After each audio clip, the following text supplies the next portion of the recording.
Firewood shortage creates chaos in Japan.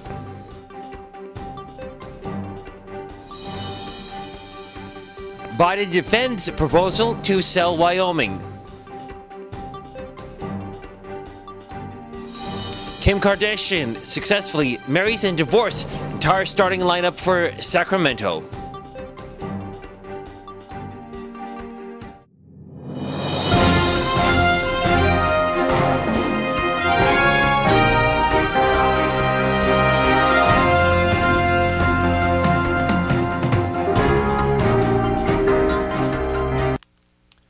Here now the news.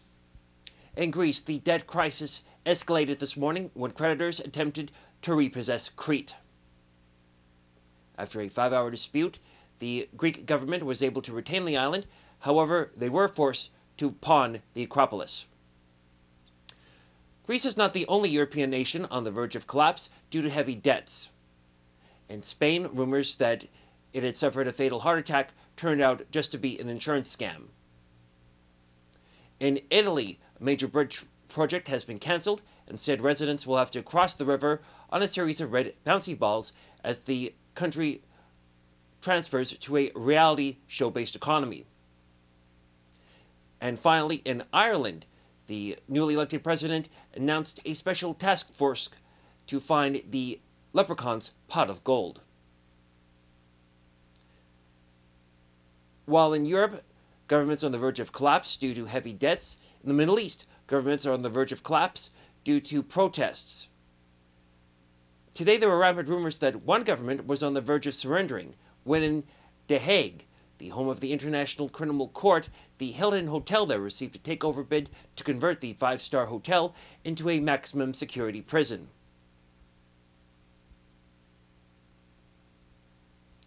Protests are also common in North America as well, where the Occupy movement has taken over most major cities. In New York, where the protest now enters its 11th week, the pile of garbage and human waste has exceeded the height of the Chrysler Building. It is expected to be the tallest structure in Manhattan by the end of the year.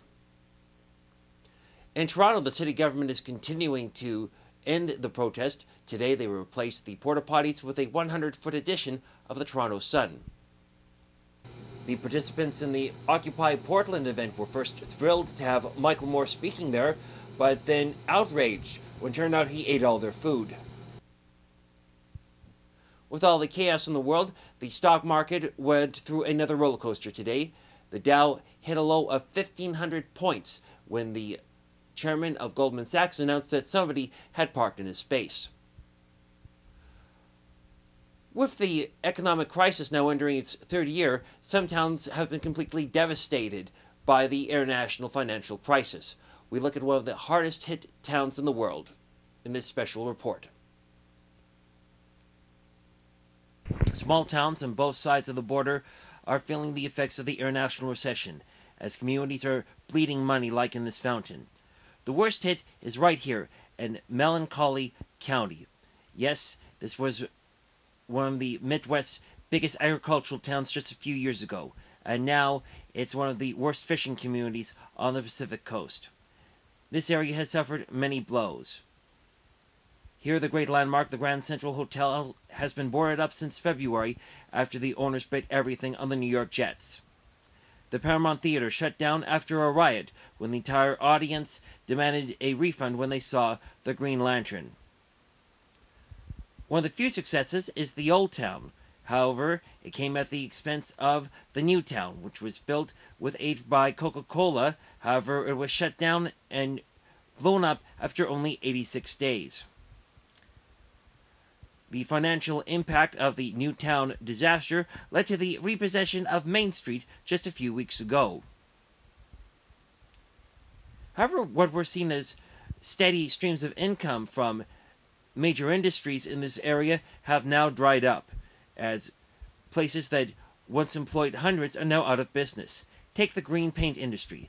They used to make everything here. Metallic, sage, leaf, ivy, basil, you name the shade of green, it was done. However, it's not the choice of interior decorators these days.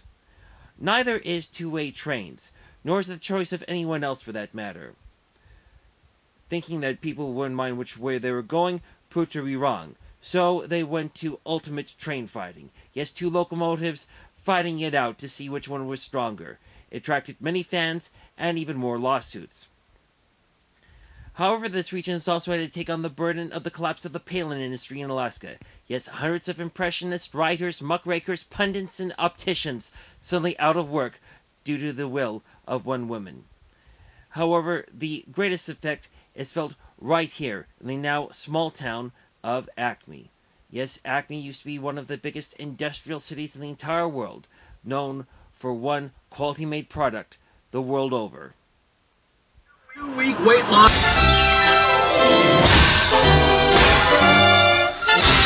From the Acme Anvil Company, the world's leading supplier of cartoon comedy anvils and painful blunt objects since 1930. So remember, when you think of anvils, think of Acme, a name you can trust. Now, back to our...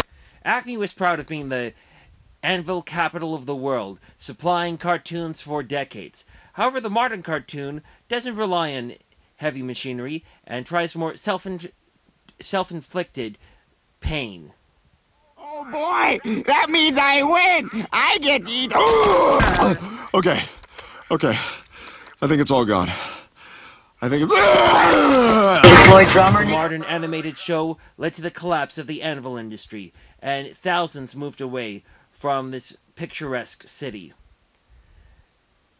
Yes, for a while, the only thing keeping the town going was the hippies that came in with their funky architecture.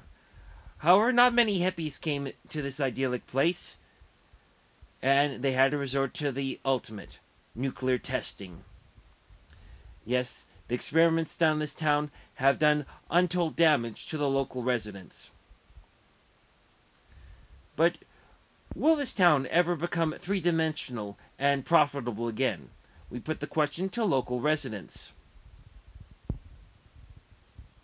Every month I get a check. Why do I need a retirement plan?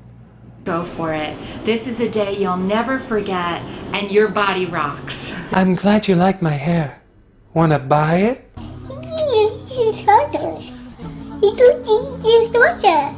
Yeah, and then sometimes we get to see each other on the computer and say hello. And then Elmo sends him pictures of Elmo and the things that he's doing. Some very tough times for the people of Melancholy. But what do we know at this hour? Well, Tom Selleck is said to be 6'4". You get 5 points for a try in rugby union, but only 4 points for one in rugby league. And the capital of Sri Lanka is Colombo. And finally tonight, a great display of swordsmanship by swordswomanship.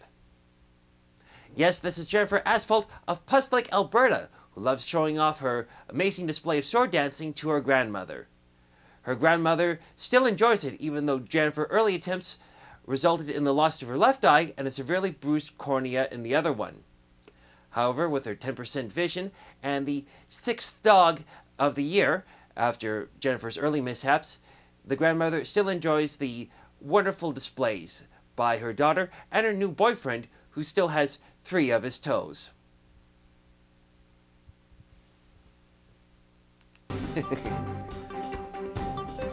After the break, a look at the world of sports and the controversial bidding war between Manchester City and Real Madrid over God.